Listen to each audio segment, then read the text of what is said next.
Bien, y nuestro último tema, no sé si hasta allí hubiera alguna otra consulta, ¿no? Para pasar al tema número 8, como son complicaciones y prevención en la terapia intravenosa. Rápidamente se nos ha pasado la tarde y ya estamos por finalizar, pero no sin antes, ¿no? Terminar con nuestro último tema. No sé si hasta allí tendrán alguna consulta.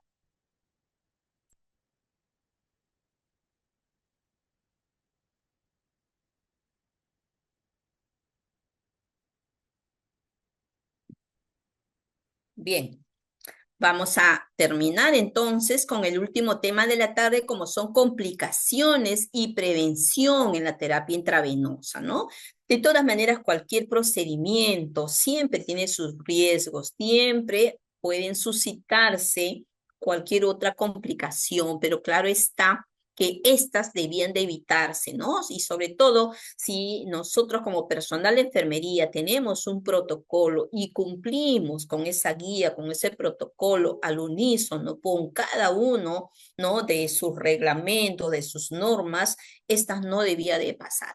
Pero claro está, si es que se derivaran de una complicación pues asociada a nosotros, ¿no? Como es el mantenimiento, como es la manipulación, claro está que hay otras que podrían suscitarse que son propias, por ejemplo, del propio paciente, ¿no? Que son pocas, ¿no? Son muchas, generalmente todas podrían evitarse. Entonces, ante ello, ¿no? Tenemos que la terapia intravenosa, ¿no? Es fundamental, es indispensable en el manejo de nuestros neonatos, ¿no? Sobre todo si tenemos un recién nacido crítico, porque ¿no? A través de ella vamos a administrarle, ¿qué vamos a administrar? Los fluidos, ¿no? Las soluciones, los electrolitos, la nutrición parenteral, los medicamentos, ¿no? Que son necesarios, que son cruciales para su recuperación.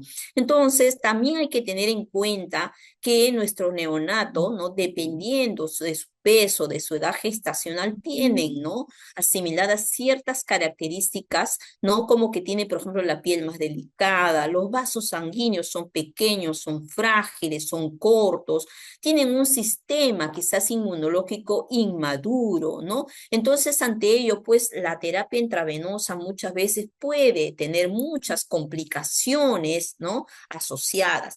¿Cuál es una de las primeras complicaciones que pueden, ¿no? darse en nuestros neonatos? Es el dolor. ¿Y por qué? Ya hemos visto, ¿no? Que tenemos que valorar el dolor. Pero ¿por qué se produce el dolor? Porque en este grupo neonatal, lo que son las vías, ¿no? que son anatómicas, biológicas, de transmisión, de recepción, de esa sinapsis que se produce ante un reflejo, ante un pinchazo de dolor, pues están presentes prácticamente desde la edad gestacional, semana 20. Ya el niño puede sentir el dolor, ¿no? Porque ya esos sistemas están ya presentes en nuestro neonato. Sin embargo, ¿no? Los sistemas que modulan, que quizás atenúan el dolor son las que no están completas, no tienen, ¿no? un umbral del dolor definido, de tal manera que la intensidad que van a sentir el neonato puede duplicar o triplicar y quedar una memoria y quizás más adelante causar estragos, ¿no? De desequilibrios, de percepciones, de cambios de conducta en base a esto que se produjo y que quizás no valoramos, ¿no? Este desequilibrio va a generar un umbral de percepción bajo, una capacidad nociceptiva intensa y difusa, incluso, ¿no? En edades, ¿no? Quizás 2, 3 años, esa memoria puede quedar tan alta y tan intensa que el niño va a incrementar y va a sentir el dolor, ¿no? Como si tuviera pues una percepción reciente, ¿no? Entonces, ante ello, pues hay que valorar y hay que atenuar el dolor. ¿Qué consecuencias provoca? Va a haber un aumento de la frecuencia cardíaca y esto lo vamos a observar y es uno de los puntos que tenemos que valorar pues en una de las escalas, por ejemplo, la escala del PIB. aumento de la frecuencia respiratoria, un aumento de la presión arterial, de la presión intracraniana y sobre todo si es un recién nacido prematuro que tiene las venas más frágiles, va a haber mayor predisposición entonces a producir estas hemorragias intraventriculares.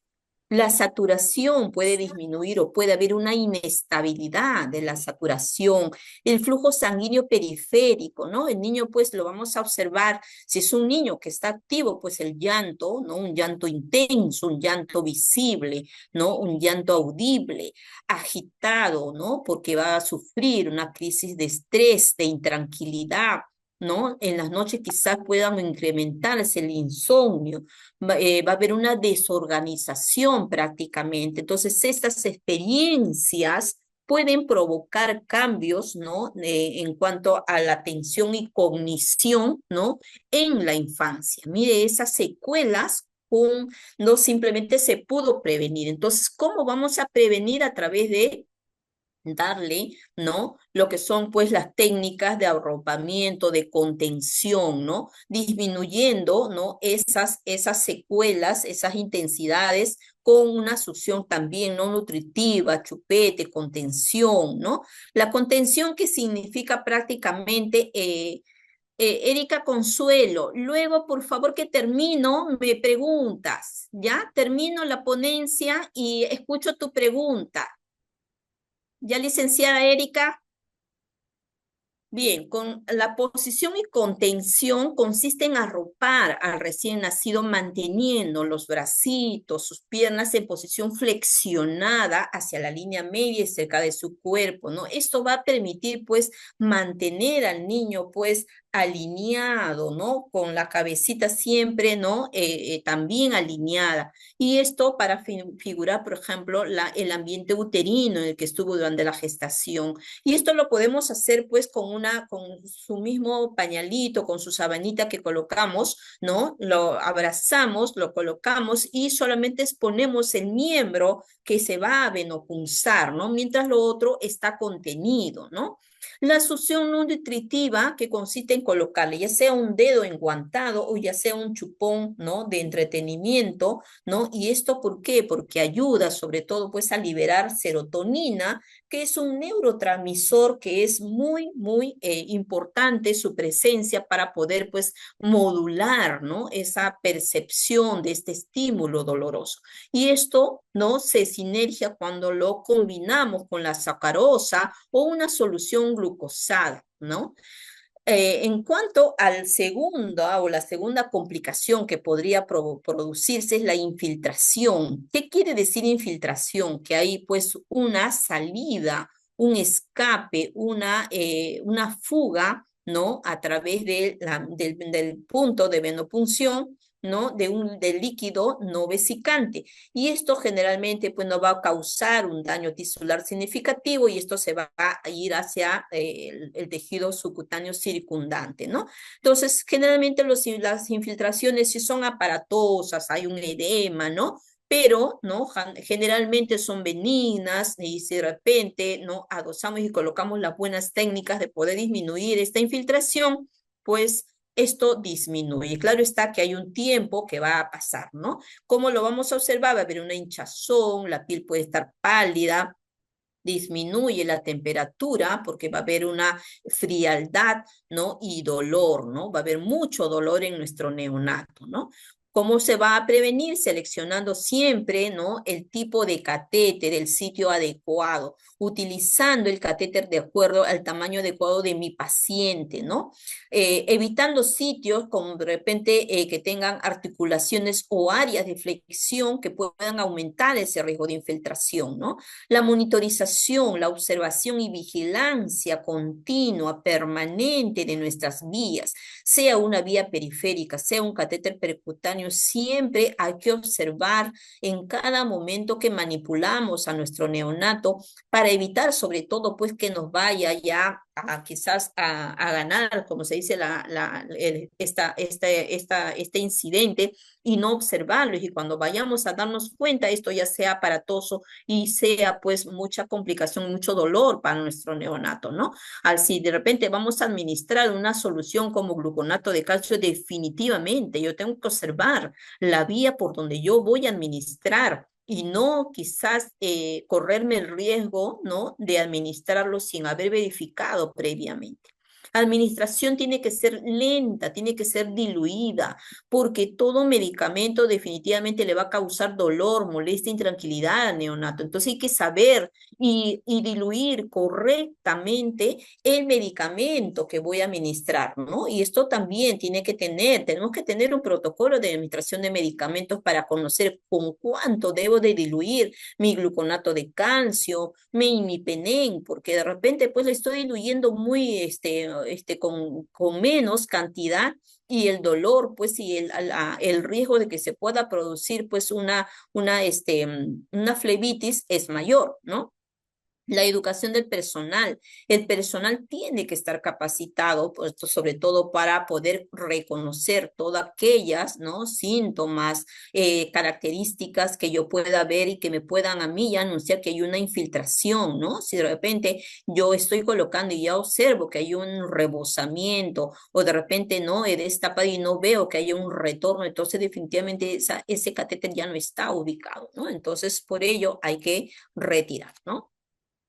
La flebitis, que es la inflamación de la vena y que puede ser química, cuando, por ejemplo, hay una hemodilución, pues la infusión que estoy administrando no está hemodiluida adecuadamente. Entonces, la punta del catéter, en donde después está colocado, pues va a tener mayor predisposición a que se desarrolle de repente una funda de fibrina a lo largo de todo el catéter. Entonces, voy a observar, ¿no? Si es un catéter percutáneo, todo un cordón a través de todo el recorrido del catéter y este cordón pues va a ser muy doloroso, ¿no? Muchas veces, ¿no? Hay que retirar porque el dolor que se produce este catéter y más aún que a pesar de que quizás se le aplica, ¿no? Una crema antialérgica, no observamos que revierta, entonces definitivamente hay que retirar, ¿no? Entonces, ¿cómo se maneja? Se verifica siempre las propiedades químicas de la infusión, hay que ver, ¿no? El pH, la osmolaridad, ¿no? Verificar también la posición de la punta del catéter, ¿no? Y si la cubierta pues, de fibrina está causando la flebitis, hay que retirar el catéter porque no podemos pues pasarlo y que sobre todo nuestro neonato pues vaya a tener mayor dolor, ¿no? Cuando es mecánica, cuando la inserción pues quizás fue rápida, traumática, el catéter de repente es demasiado grande para el calibre, recordemos pues que solamente tiene que ocupar pues el 50%, ¿no? No tiene que ir más allá porque puede provocar una flebitis, ¿no? ¿Cómo lo manejo? Considerar pues aplicar siempre compresas calientes o tibias, ¿no? Eso también hay que tener mucho cuidado que no superen, ¿no? La temperatura ideal cada 4 horas hasta lograr que se revierta. Considerar elevar la extremidad, ¿no? Con movimientos suaves, ¿no? Si no mejora la flebitis, pues, ¿no? Hay que considerar retirar también el catéter, ¿no? En caso de flebitis física, ¿no? La prevención hay que seleccionar siempre, ¿no? El sitio y el tipo de catéter, la fijación del catéter para evitar desplazamientos, ¿no? Hay que evaluar el tipo de vena y la que tenga de mayor grueso dependiendo del tipo de catéter que yo haya elegido, que sea el idóneo para mi paciente. La rotación del sitio de inserción que tiene que ser cada 72 a 96 horas según protocolo en caso de un catéter periférico corto, ¿no? El uso de medicamento bien diluido y monitorear el vaso para asegurar una detección temprana, ¿no? Y evitar, sobre todo, que esto vaya más allá, ¿no? Extravasación, otro de las complicaciones que se puede producir en una terapia intravenosa, ¿no? Y esto se da cuando hay una fuga de una solución, pues, vesicante, ¿no? Que son líquidos o fármacos muy cáusticos que pueden provocar una necrosis ística, ¿no? Y esto puede darse pues no solamente en el punto de inserción, sino dependiendo del tiempo, dependiendo de la cantidad de la solución que se haya pues administrado, puede ser pues mayor, pues el diámetro puede ser amplio, ¿no? Entonces, ¿qué vamos a observar en una extravasación que puede, pues, que provoca mucho dolor, hay quemazón, hay induración, formación de ampollas y hasta necrosis, ¿no? Y muchos de ellos quizás hasta más adelante tengan que hacerle, pues, una cura, ¿no? Quirúrgica y de repente, pues, un injerto, ¿no? Puede existir una infiltración sin extravasación, sí, puede haber una infiltración y no llegar a una extravasación, pero no puede haber una extravasación, ¿no? Sin infiltración. Entonces, ante ello, hay que tener mucho cuidado, ¿no? A la hora de elegir el acceso venoso, la administración de medicamentos, sobre todo, que sean, pues, que tengan, pues, esas características de vesicante o de irritante, ¿no? Ya hemos visto el pH y cómo es en cada uno de ellos, ¿no? ¿Qué factores favorecen la extravasación en neonatos? Tenemos factores mecánicos y tenemos factores farmacológicos. Dentro de los mecánicos tenemos pues el lugar de inserción, ¿no? El uso quizás de elegir cánulas de silicona o teflón. También la longitud y el tamaño del dispositivo, ¿no? Las funciones múltiples también es otro de los factores. La técnica quizás que elegí para la inserción, ¿no? Y que sobre todo el equipo, ¿no? El personal, ¿no? El grupo que pues coloca el catéter, ¿no? Esté capacitado y esté experimentado. ¿Qué factores farmacológicos? La capacidad pues de aleación con el dispositivo, ¿no? Que tenga quizás el potencial de causar vasodilatación, ¿no? Dependiendo mucho de las características de la solución, su osmolaridad, el pH, la toxicidad, ¿no? Y sobre todo pues el excipiente también con el que diluimos también el medicamento. ¿Cómo detectamos? Hay ciertos signos que vamos a tener que determinar. Por ejemplo, ¿no? Uno, dolor quemante o punzante en el sitio de inserción. Vamos a observar, pues, un aumento de la temperatura, ¿no? Que quizás el recién nacido no lo va a decir, pero nosotros lo vamos a determinar, ¿no? La zona puede estar enrojecida, ¿no? Porque va a aumentar, pues va a incrementar lo que es, pues, el flujo. Va a haber dolor y a la hora que palpamos vamos a observar que el niño pues retira el brazo de manera inmediata, hace sus gestos, incluso llega al llanto. Falta de retorno venoso, ¿no? Ahí pues con ello vamos a descartar si está bien ubicado o no. ¿Qué otro signo vamos a observar? Resistencia. Cuando vamos a administrar el medicamento, sobre todo si probamos antes, ¿no? Con solución salina y observamos que hay una resistencia, que esto no pasa adecuadamente, entonces esta vía hay que cambiarla. Ampollas en el lugar de inserción también puede suscitarse, ¿no? Una induración que va a anticipar a lo que es la ulceración y la pérdida de color y temperatura cuando ya la zona ya está extravasada, ¿no? Entonces, posteriormente, esta zona que quizás en un momento estaba media roja, luego se torna pues más oscura, ¿no? Y cambia el color, ¿no? La ulceración, ¿no? Cuando ya se ha extravasado, vamos a observar una ulceración ya necrótica, media amarillenta, fibrosa, y puede llegar pues a una flebitis, ¿no? La parestesia, ¿no? Dependiendo de cuánto haya sido la extravasación en cuanto a profundidad, ¿no? Porque puede coger también nervios y si es que esto avanza, puede proyectarse pues hacia una infección, ¿no? ¿Cuál es el tratamiento? Inmediatamente hay que interrumpir la infusión de ese fluido que se está administrando por el catéter, pero tener la precaución de no retirar el catéter. ¿Cuál es el siguiente paso? Aspirar y vamos a aspirar la mayor cantidad de fármaco posible para sobre todo pues evitar, ¿no? La mayor concentración. Entonces hay que aspirar lo más que podamos del contenido de la solución, ¿no? Siempre que sea posible, si es que se puede, si es que de repente está dentro de nuestros protocolos, inyectar solución salina a través de la vía, porque esto va a ayudar a diluir sobre todo esa concentración del medicamento en la zona extravasada. Si es que tenemos y es factible, ¿no? Inyectar el antídoto en los casos que sea posible. Se procede a retirar el catéter, ¿no? Se levanta también la extremidad dañada por encima del nivel del corazón, ¿no? Porque va a ser una zona que también va a estar etematosa, ¿no? Se aplica, en todo caso, aquí también hay que valorar, ¿no? Se puede aplicar frío o calor de acuerdo, pues, a las normas de lo que es tratamiento, ¿no? Pero aquí hay que ver, por ejemplo, ¿no? En caso de vasopresores, evitar el uso de compresas frías, porque esto puede empeorar la ulcerización del tejido.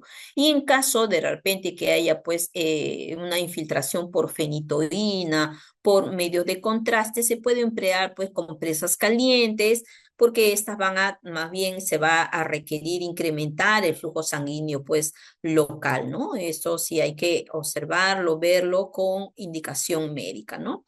Hay que ejercer también presión en la zona, marcarla, fotografiarla para poder observar la evolución, dependiendo, claro está, de las características. Lo ideal pues es de marcar qué cantidad es lo que se ha pues necrosado, tomarle fotos en cuanto a cómo vaya evolucionando esta herida, ¿no? Y cómo queda al final, ¿no?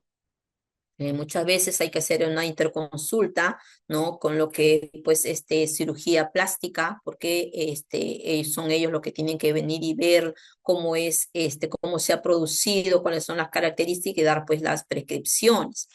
Registrar los datos relacionados con la extravasación, cuando se suscitó, qué fluido se estaba administrando, ¿no? Todo lo que es pues las características en sí que tenemos que describirlas, no llegar a un diagnóstico de decir que madura, porque eso sería también pues un aspecto negativo, ¿no? Hay que describir tal cual, ¿no? Delimitar tal cual observamos y vemos, ¿no? Cuando se ha producido la lesión, ¿no? La técnica de administración, qué es lo que se ha hecho ante ello, cuál ha sido el manejo, ¿no? Y cómo se está quedando, ¿no? ¿Cómo prevenimos? Muy importante, las competencias del equipo encargado de la infusión. ¿Qué quiere decir? Que tengo que conocer, tengo que ampliar mis conocimientos, ser experto, tener mucha precaución cuando voy a administrar un medicamento. Esto también hay que ver que si este se ha diluido adecuadamente, cuál es el tiempo que estoy empleando para poder administrar un medicamento, ¿no? Si de acuerdo a su osmolaridad, de acuerdo al pH, pues hay que emplear, ¿no? La administración de estos medicamentos, de su consumo, cuidado por catéteres venosos centrales, ¿no? Elegir siempre los catéteres pequeños, ¿no? Sobre todo de acuerdo al diámetro de mi vena, como ya lo hemos visto, para sobre todo pues evitar el traumatismo de la venita y que se vaya a ver pues mayor predisposición a las trombosis, ¿no?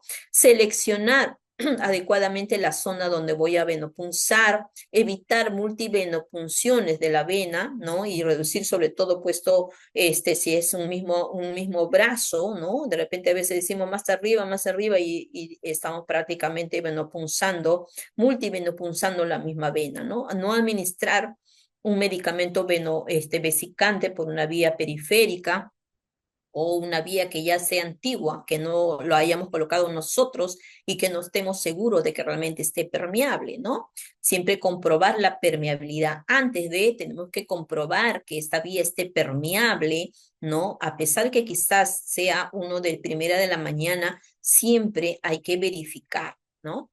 Otro aspecto es antes y después de administrar cada fármaco, ¿no? Hay que siempre limpiar con solución salina, ¿no? El uso de las bombas es muy importante también porque con ello vamos a poder, pues, colocarle un flujo, ¿no? Continuo, adecuado en el tiempo, prudente que se haya, pues, cronogramado la bomba, ¿no? Durante la administración también hay que, no es porque ya lo hayamos visto, si está segura, no hay que olvidar, hay que siempre hacer esos controles periódicos, monitorear cómo va pasando mi solución, realmente está consiguiéndose pasar adecuadamente, ¿no? Hay cambios en lo que es las características de la piel, donde está pues colocado el catéter, ¿no? Para ello es muy importante, pues por eso los apósitos transparentes, porque me permiten visualizar y observar mejor está la zona donde he colocado mi catéter, ¿no? Luego tenemos la tromboflebitis, es otra complicación que es prácticamente una inflamación de la vena cuando hay formación obliterante de un trombo, ¿no? Que se posa en la luz del vaso. Esto prácticamente invade esa luz del vaso, ¿no? Y los signos pueden haber, pues, induración, riesgo de embolia, ¿no? Aunque esto es raro en neonatos porque ahora se emplean lo que son las bombas, ¿no? Pero, sin embargo, hay que verificar, ¿no? Para ello, para prevenir que se formen, pues, este proceso, hay que verificar la compatibilidad de los medicamentos, ¿no? Asegurar que estos estén correctamente diluidos, controlar cuando se están administrando cuál es el goteo adecuado adecuado de la bomba de infusión, ¿no? Elegir las jeringas también adecuadas a la hora de administrar medicamentos. Es un medicamento que realmente va a requerir ser bastante, tener mayor dilución, definitivamente tiene que pasarse por una bomba de perfusión y de repente pues cronogramarlo en 60 minutos, ¿no? Ante el sonido de una alarma siempre hay que verificar no solamente si hay algún acodamiento, sino la zona de donde está colocado el catéter para verificar que éste esté permeable. Hay que mantener también la permeabilidad del catéter con solución salina al medio a goteo mínimo. Y esto es solución salina al medio si es un niño extremo prematuro, si es un niño a término o es un niño mayor de 32 semanas, ¿no? Dadas las características, se puede usar solución salina al 9%. Se recomienda también lavar el catéter siempre después de administrar un tratamiento con técnica push-stop-push, ¿no? Para sobre todo evitar las obstrucciones. La infección local o sistémica, ¿no? Y esto se produce en el punto de inserción. ¿Qué vamos a observar? Se va a observar eritema, calor, dolor, cambio en cuanto a las características, posible exudado que puede tener incluso secreción purulenta, ¿no? Y esto puede, si es que no se detiene, si es que no se realiza pues una buena inspección, una buena valoración, un buen tratamiento, esto puede aumentar y ir y terminar en una infección del torrente sanguíneo, ¿no? Asociado a catéter. Entonces, por ello se tiene que cultivar rápidamente con un frotis, ¿no? De la piel para poder determinar qué germen es el que está provocando esta infección localizada, ¿no? ¿Cómo se tiene que prevenir? Lavado de manos antes de cualquier contacto, una técnica aséptica rigurosa durante la inserción del catéter, durante la manipulación, ¿no? También lo que es la técnica de asepsia en lo que es la antisepsia de la piel, cambiar los apósitos en cuanto a curación, ¿no? Si están sucios o húmedos, hay que cambiarlo, ¿no? El cambio del catéter según protocolo establecido, si es un catéter corto, ¿no? La indicación es cada 3 días. Hay ciertas instituciones que de repente lo cambian cada 5 días, pero como les digo, esto tiene que estar protocolizado, todas tienen que estandarizarse, lo que es también las guías de canalización, ¿no? Y mantenimiento de un catéter periférico corto. Determinar el sitio y ubicación con menor riesgo para la colocación del catéter, ¿no? En cuanto de lesión cutánea, las lesiones cutáneas pueden variar y pueden ir desde una leve irritación, ¿no? Con daños tisulares graves, y esto puede comprometer incluso, ¿no? La piel, ¿no? Y aumentar el riesgo de infección. Hemos tenido, por ejemplo, cuando hay contacto directo de los dispositivos, que son los alargadores del catéter, ¿no? Y que están en contacto directo, dando la presión, a pesar que son pequeños, ¿no? Provocan, ¿no? Ulceraciones debajo de donde está en el contacto. Entonces, ante ello hay que proteger siempre esa zona, ¿no? Puede haber maceración, erosión, ¿no? Cuando de repente también hay una adhesión, pues de repente alérgica a los dispositivos de protección.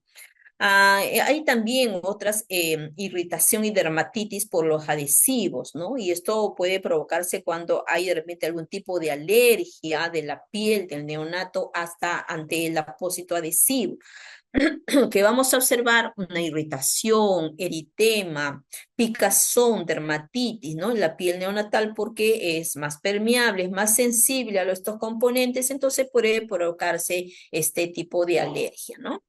También maceración, y esto se da cuando hay una exposición prolongada a la humedad, ¿no? Generalmente si hay hay un contacto de un rebosamiento y esto está por bastante tiempo, vamos a observar que esa piel pues tiene pues a ablandarse, puede haber un daño también externa de la piel, haciendo más vulnerable a cualquier tipo de lesiones o incluso, ¿no? Haber una invasión de microorganismos a través de estas grietas que puede provocar la maceración, ¿no? erosión y desgarro cutáneo también, y esto se da muchas veces en los recién nacidos extremo prematuros cuando intentamos pues retirar un catéter venoso periférico corto o un catéter percutáneo. Si no empleamos los removedores, ¿no?, idóneos, adecuados a la hora que retiramos los apósitos adhesivos, podemos, ¿no?, traernos con nosotros la dermis y la epidermis y producir, ¿no?, una lesión que va a parecer una necrosis porque primero va a estar toda roja expuesta y luego se va a tornar necrosada, ¿no? Se va a tornar media oscura. Entonces, ello también, ¿no? Hay que tener mucha predisposición a la hora de retirar, ser muy meticuloso, tener mucha paciencia, mucha tolerancia para poder retirar estos dispositivos, ¿no? Y no en primera instancia, pues, traccionarlos, que nos podemos, pues, podemos provocar úlceras, ¿no? En estas zonas, ¿no?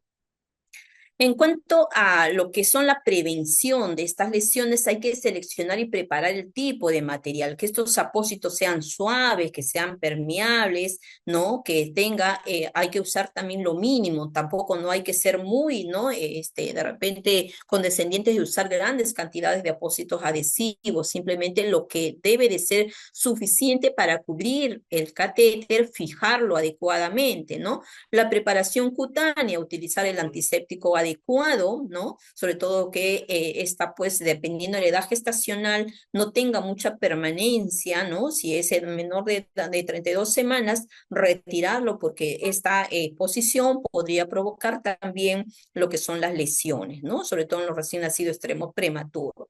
La técnica de inserción y fijación, ¿no? Que sea una inserción atraumática y esto muchas veces lo provocamos porque observamos a la hora de insertar mi catéter, vemos que va pasando rápidamente y nosotros pues ya rapidito vamos pasando, ¿no? A pesar de que tengamos, ¿no?, una buena, quizás, acceso de poder, introducir el catéter porque no encontramos resistencia, tengamos la precaución de hacerlo cada 0.3 o 0.5, ¿no? Despacio, tener pues la paciencia de poder introducir porque esas inserciones atraumáticas pueden provocar también un trauma vascular y tisular en mi paciente, ¿no? La fijación que tiene que ser segura y no opresiva, de tal manera que cuando colocamos los apósitos adhesivos no estiremos y vayamos hacia las zonas laterales del apósito. Siempre tener la precaución de colocar el apósito desde la zona central, ¿no? Colocamos la zona central y de ahí vamos, ¿no? Siguiendo la lateralidad hacia los lados, ¿no? De donde vamos a colocar el apósito, ¿no?, transparente. Visualizar el sitio de inserción, ¿no? Y sobre todo, pues, evitar las áreas de movimiento excesivo porque también puede provocar fricción, ¿no?, al roce. El cuidado del sitio de inserción, hay que evaluar ese sitio de inserción cada 1 a cada 4 horas dependiendo del protocolo, del estado de mi paciente, el cambio del apósito también que tiene que removerse siempre, ¿no?, con soluciones removedoras, la higiene suave de la piel alrededor del sitio donde de repente esté el catéter, ¿no? Evitar pues frotar vigorosamente o que de repente humedezcamos lo que es el apósito y que de repente eso vaya a provocar también, ¿no?, una maceración por estar en mucho contacto con la humedad, ¿no? Si la terapia intravenosa es prolongada, ¿no?, y depende de nuestras directrices, de nuestras normas, rotarlo cada 3, cada 4, cada 5 días, eso ya queda a disposición. La norma es cada 3 días, ¿no? Pero como les digo, todo se protocoliza, ¿no? La capacitación del personal de enfermería en cuanto a cuidados de la piel, en cuanto a qué agente es el más idóneo, el más adecuado, cuándo yo debo retirar, cuánto yo no debo de usar, ¿no? Es importante para evitar estas lesiones, ¿no? Complicaciones sistémicas, tenemos, por ejemplo, la sobrecarga de líquidos, ¿no? Esa sobrecarga que ocurre de repente cuando administramos por vía intravenosa en una excesiva cantidad de solución que el neonato, recordemos que el neonato, pues nuestro recién nacido, y más aún los extremos prematuros, en esos primeros días, en esa primera semana, tiene problemas, ¿no?, de regular los electrolitos, tiene problemas en lo que son, pues, la función renal. Entonces, quizás administrarle, ¿no? Cantidades que son más allá de lo que pueda tolerar, ¿no? Esto no va a poder eliminar y esto puede llevar a un aumento de ese volumen intravascular y del volumen también intersticial que puede traer consecuencias y complicaciones en mi neonato como una retención, ¿no? Y una sobrecarga hídrica. ¿Qué signos voy a observar ante este caso? Un aumento rápido de peso, ¿no? Quizás en esos 10 primeros días donde debe de perder peso, dado pues a que el niño pues es algo fisiológico la pérdida de peso por la cantidad de agua hídrica que tenía al nacer, ¿no? Vamos a observar que ha aumentado de peso. Va a haber edema, ¿no? Y eso lo vamos a observar cuando los párpados están edematosos, las extremidades, los genitales, la región sacra. Puede incrementarse también lo que es la dificultad respiratoria, ¿no? Hepatomegalia, oligoanuria, hiponatremia, ¿no? Eso sería la sintomatología. ¿Cómo prevengo? Con el cálculo preciso de las necesidades de líquido, siempre teniendo en cuenta las indicaciones médicas, programando adecuadamente mis bombas de infusión, ¿no? Teniendo la precaución, ¿no? Ser muy meticulosas y esmeradas en poder verificar, porque a veces olvidamos el punto, ¿no? De repente era 1.2 y nos olvidamos del punto, o de repente de la solución no la observamos la indicación en la indicación médica del doctor. A veces, muchas veces también ellos pueden equivocarse. Entonces, ante esas dudas, ¿no? Hay que verificar, preguntar, ¿no? Quizás a veces podemos caer un tanto, a veces el médico dice, ay, qué preguntona, no importa. Lo importante es disipar nuestras dudas y asegurar que lo que estamos haciendo es lo correcto. Monitorizar, ¿no? A través de nuestro balance hídrico, lo que es el ingreso, el egreso, el peso, ¿no? Y lo que es, pues, la constante de nuestras bombas, ¿no? También considerar, ¿no? Lo que son las pérdidas insensibles, muy importante, valorar lo que son los signos de alarma y asegurar que todo el personal que esté involucrado pues esté capacitado, que esté pues ya actualizado en lo que son pues, ¿no? Este aspecto de la sobrecarga hídrica, ¿no? La infección del torrente sanguíneo asociado a catéter, ¿no? Esta infección grave, ¿no? Ya, lista. No me permitía. Bien, entonces la infección del torrente sanguíneo es cuando, ¿no? Nosotros quizás, dada la experiencia que tenemos, vamos a observar que nuestro neonato pues cambia en cuanto a lo que es como quizás hay una mayor palidez, puede entrar en apneas, puede haber una distensión abdominal, una intolerancia oral, es decir, es aquel niño, ¿no? Que puede presentar fiebre, que sus resultados analíticos pues incrementa lo que es su PCR, ¿no? De repente puede entrar en plaquetopenia, taquicardia, hipotensión, letargo, es aquel niño que no va bien. Y dada nuestra experiencia, nosotros vamos a observar y vamos a ver este niño, ¿no? Se ha tornado pálido, tiene la piel reticulada, es un niño que, dada nuestra experiencia, ¿no? Vamos a observar que algo le pasa, ¿no? Entonces, ante ello, ¿qué factores pueden aumentar o incrementar estas posibilidades de una infección relacionada a catéteres? Tenemos aquellas que son propias del neonato, ¿no? Que haya tenido una patología previa, la edad gestacional o la edad en la de repente nuestro niño ya tiene ya de repente 10, 12 días, ¿no? Que generalmente son, pues, puede producirse una sepsis tardía, ¿no? El peso al nacer, problemas de malnutrición. Otras que pueden ser controladas por nosotros, el profesional de sanitario, ¿no? El material del catéter, las características adhesivas del germen, el número de luces. Recordemos que cuanto mayores lúmenes tenga el catéter, ¿no? Mayor es la predisposición a tener una infección. El motivo por el cual se empleó el catéter y de repente ya terminó, de repente ya no necesita, hay que retirar porque ello incrementa el riesgo de infecciones. El tiempo de permanencia, ¿no? A mayor tiempo de permanencia, mayor va a ser esa predisposición a sufrir infecciones. La frecuencia de las manipulaciones, el nivel formativo de los profesionales, qué tanto estamos aplicando de manera correcta las técnicas de asepsia, ¿no? Y el empleo de las técnicas en todo momento de manipulación. Ante ello, pues tenemos, ¿no? En cuanto a la patogénesis, que se puede dar cuando hay en la unión de la piel con el catéter, que se denomina infección extraluminal.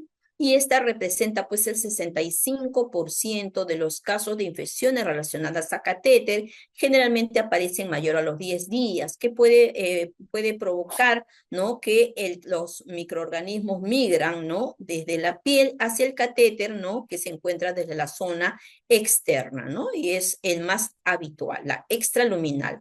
En la infección endoluminal, ¿no?, que representa prácticamente un 30%, aquí, ¿qué es lo que pasa? La contaminación se va a producir desde la conexión entre el catéter y el sistema de infusión, colonizando la parte interna del dispositivo, ¿no? Cuando de repente manipulamos sin, ¿no?, la correcta, ¿no?, antisepsia o la correcta desinfección de lo que son, pues, los alargadores, las conexiones.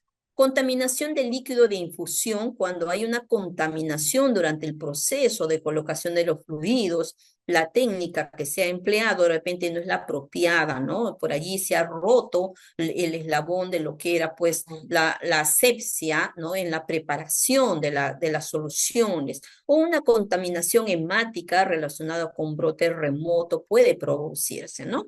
Como vamos a observar la parte clínica, como ya dije, hay compromiso del estado general del paciente, ¿no? Puede entrar en apnea, intolerancia, ¿no? Lo vamos a observar con fiebre o puede irse también a una hipotermia, ¿no? La parte del laboratorio, que está prácticamente la parte que nos va a confirmar cuánto está el PCR, los reactantes de la fase aguda, un hemograma, ¿no? El PCR, cómo está, ¿no? Y otro aspecto importante, como es los hemocultivos, la toma de muestras para hemocultivos, que también que se tiene que realizar esta toma con manera aséptica, ¿no? Bajo un estricto lavado de manos clínica, el uso correcto de los equipos de protección personal, la técnica aséptica, ¿no? En cuanto también a lo que es la preparación de la piel, usando gluconato de clorexidina con base alcohólica al 70 o gluconato de clorexidina de repente pues al 0,5%, ¿no? La cantidad, ¿no?, estipulada para poder sobre todo tener un buen crecimiento, ¿no?, en lo que es la siembra, es 1 centímetro a 2 centímetros de sangre para poder, ¿no?, colocarla en el medio. Y bueno, la propuesta de Bandel para poder sobre todo prevenir estas infecciones, ¿no? Como es evaluar el punto de inserción del catéter, ¿no? A través de ese apósito transparente, vamos a observar si hay la presencia de características que así lo denoten.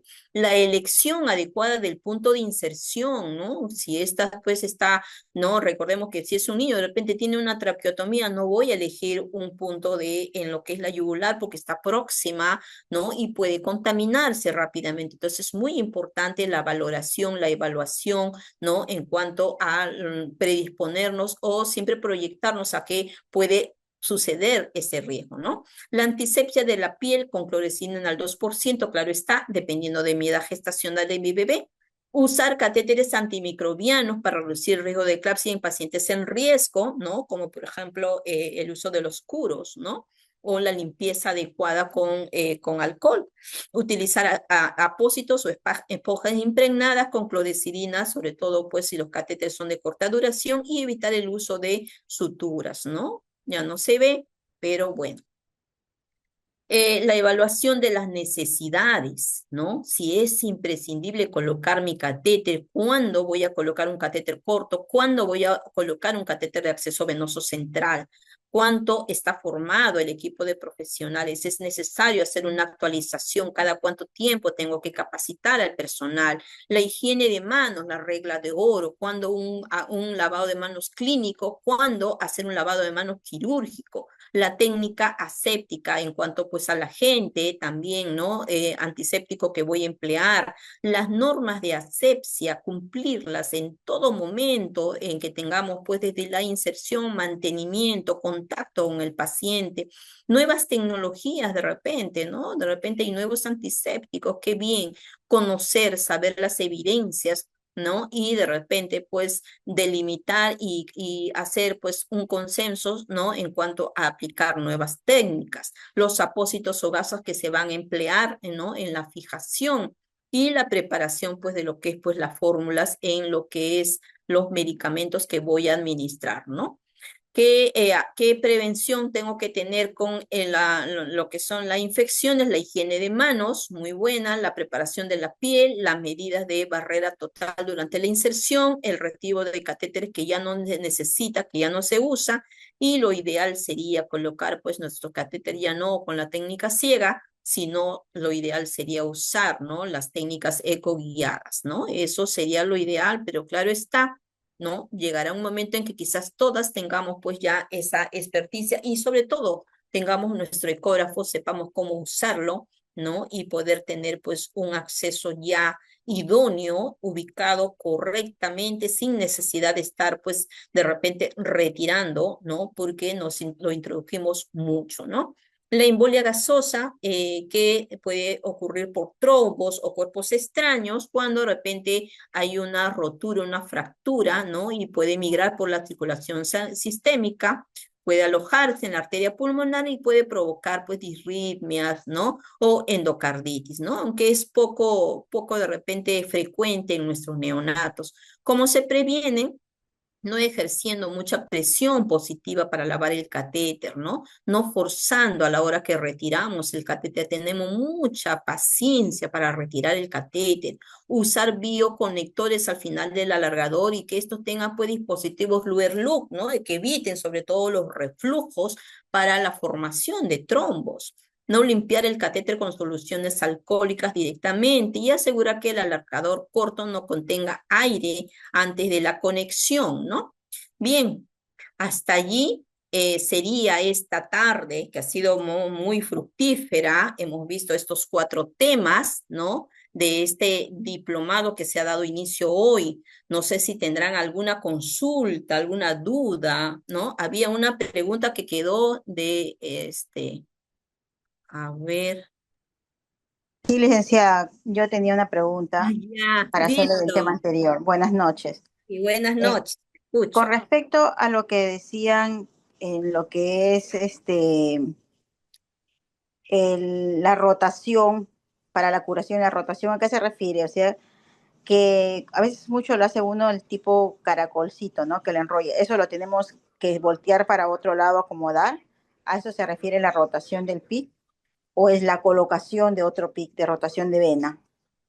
No, no, no, no. Creo que usted se refiere a rotar los catéteres cuando de repente, de acuerdo a nuestros protocolos, me refiero al catéter venoso corto. A eso me refiero.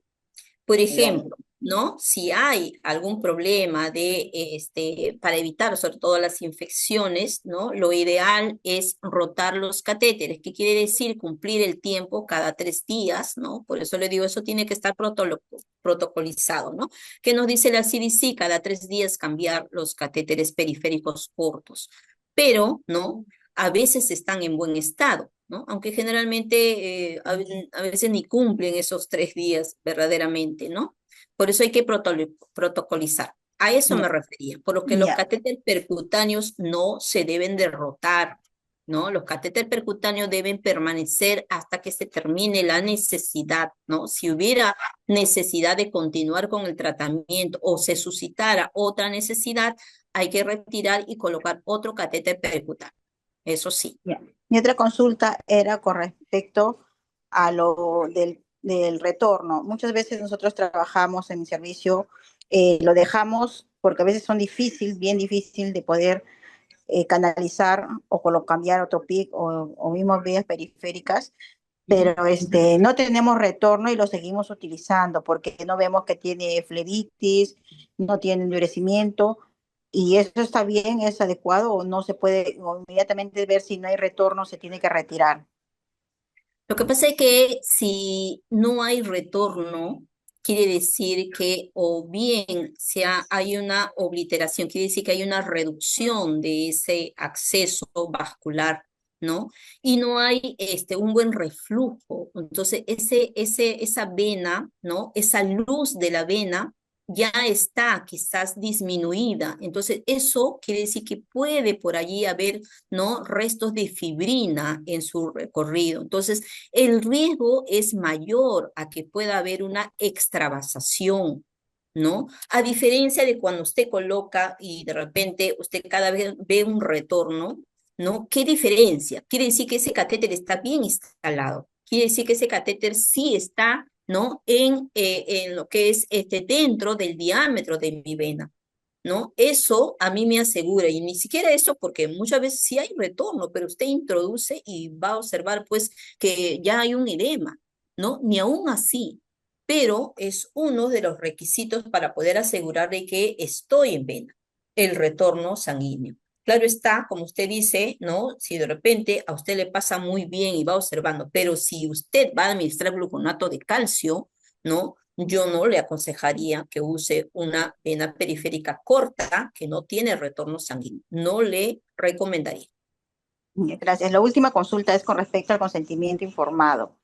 Eh, el consentimiento informado lo hace el médico en una sola hoja en la cual la enfermera, que es la ejecutora, es la que firma.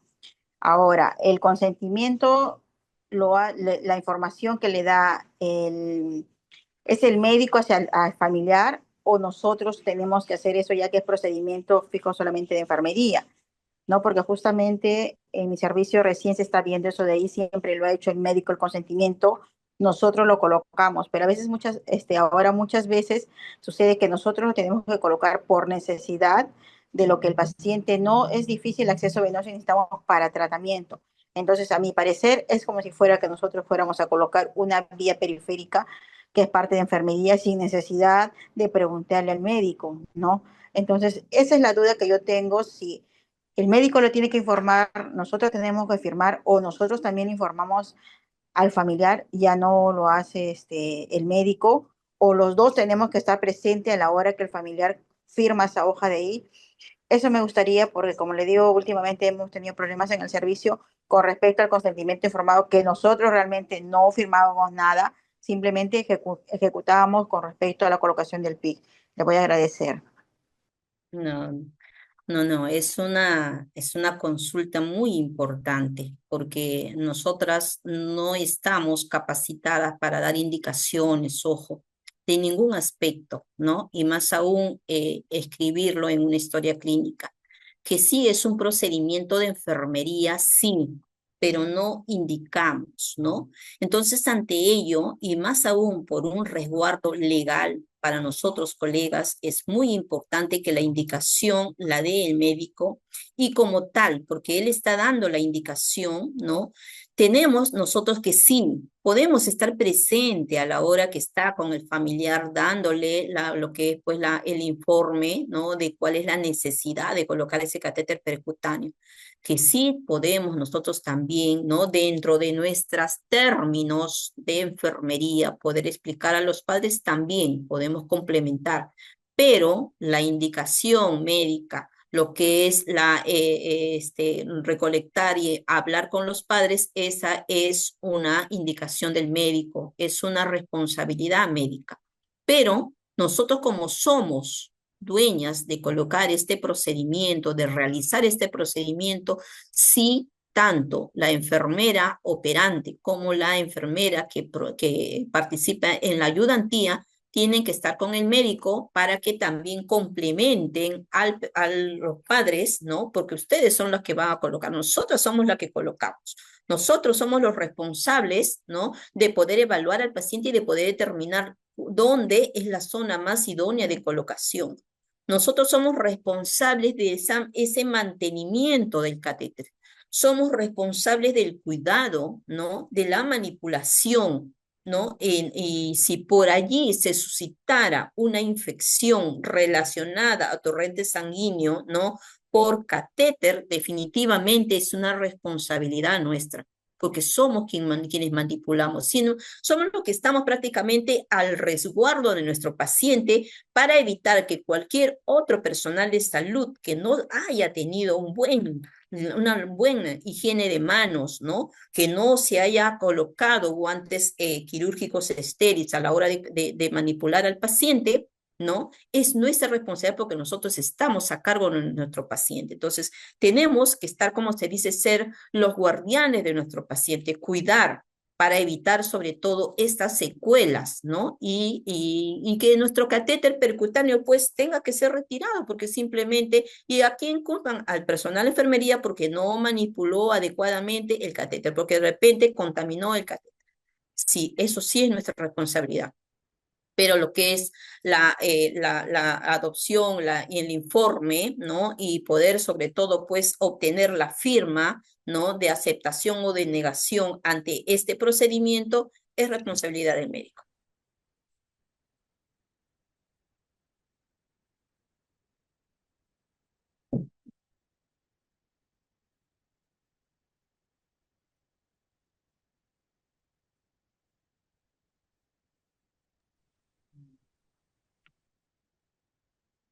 No sé si tendrán otra pregunta.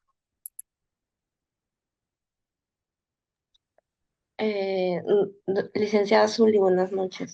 Sí, buenas noches. Justo una colega escribe en el chat y me parece muy interesante su pregunta, donde dice que el uso de la estreptoquinasa para la desobstrucción de catéteres, ¿no? En este caso, como usted nos dijo que la insulina tiene más riesgos, no sé si la estreptoquinasa tiene los mismos riesgos o disminuye. No, lo que pasa es que es un antídoto, ¿no? Es un antídoto que se emplea sobre todo pues para diluir y aparte en caso de algún problema local, pero no está indicado dentro de lo que es protocolo, ¿no? De lo que es catéter percutáneo para desobstruir cualquier tipo de fibrina, cualquier trombo, no está indicado ningún medicamento, menos aún pues algún medicamento que de repente nosotros pensamos que puede ser, que quizás más adelante haya estudios. Recordemos que hay que trabajar siempre con evidencias, ¿no? Con evidencias, no quizás con algún consejo o alguna experiencia de algún clínico o de algún experto, ¿no? Lo ideal es trabajar con evidencias y dentro de ellos, ¿no? La estreptoquinasa, que haya evidencias así, que a nosotros nos favorezca, que diga que podamos usarlo para poder sobre todo emplear en este tipo de catéter, no está todavía pues así delimitado, ¿no? Entonces yo no le podría aconsejar que usen este medicamento.